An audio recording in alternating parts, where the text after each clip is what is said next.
Hello बच्चों, let's see the question. A uniform conducting wire of length 12A and resistance R is wound up as a current carrying coil in a shape of first an equilateral triangle of side A, second a square of side A. The magnetic dipole moment of the coil in each case respectively are. Here we have given four options. Now to answer this question, first we will discuss here the key concept, and here the key concept is given as magnetic dipole moment of a coil. तो suppose हमारे पास यहाँ पे कोई एक circular loop हमने consider कर दिया जिसमें आई करंट फ्लो कर रही है, और इसका जो यहाँ पे इस लूप का एरिया है वो आई के बराबर है. तो जो हमारे पास यहाँ पे मैग्नेटिक डाइपोल मूवमेंट होता है इसको हम म्यू या एम से इंडिकेट करते हैं. It will be given as I into A. ये हमारे पास यहाँ पे जो इसका क्रॉस सेक्शनल एरिया होता है, अगर हम उसको करंट से मल्टीप्लाई करें मैथमेटिकली हम इसके मैग्नेटिक डाइपोल मूवमेंट को कैलकुलेट कर सकते हैं. ये तो हमने सिंगल लूप लिया है. इसी तरीके से अगर हमारे पास यहाँ पे n नंबर ऑफ लूप है, that will be given as n into I into A. इसी का यूज करके हम इस क्वेश्चन को सॉल्व करते हैं.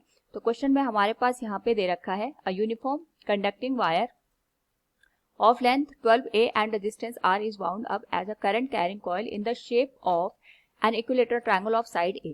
तो सबसे पहले हम यहाँ पे अगर नंबर ऑफ टर्न्स को कैलकुलेट करेंगे, क्योंकि हमारे पास यहाँ पे जो वायर है इसकी जो ओरिजिनल लेंथ है वो 12A के बराबर है.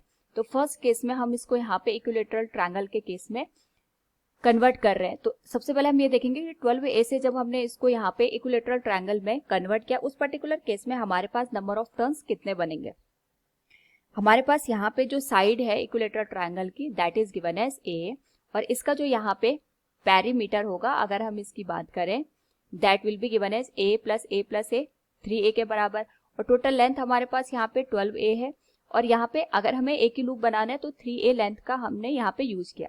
इसका मतलब हमारे पास यहाँ पे जो नंबर ऑफ टर्न्स आएंगे that will be given as 12A divided by 3A 4 के बराबर. तो यहाँ पे हमारे पास टोटल 4 नंबर ऑफ टर्न्स बनेंगे.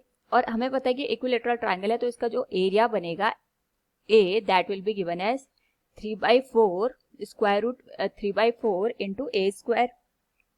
और हमारे पास यहाँ पे जो साइड दे रखी है that is A according to the question, तो ये आ जाएगा square root of 3 into A square divided by 4 के बराबर. नाउ हम यहाँ पे जो मैग्नेटिक डाइपोल मूवमेंट है म्यू उसको कैलकुलेट करेंगे. That will be given as number of turns हमारे पास आ गया 4.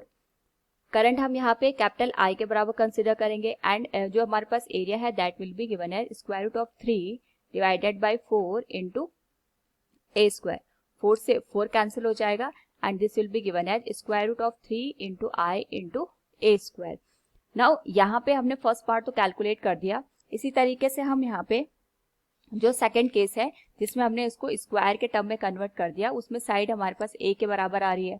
तो हमने यहाँ पे इस तरीके से इसके चारों साइड को बनाया होगा. तो जब हम इसकी सिंगल लूप को बनाएंगे तो हमारे पास जो इसका सरकमफेरेंस आएगा that will be given as 4A.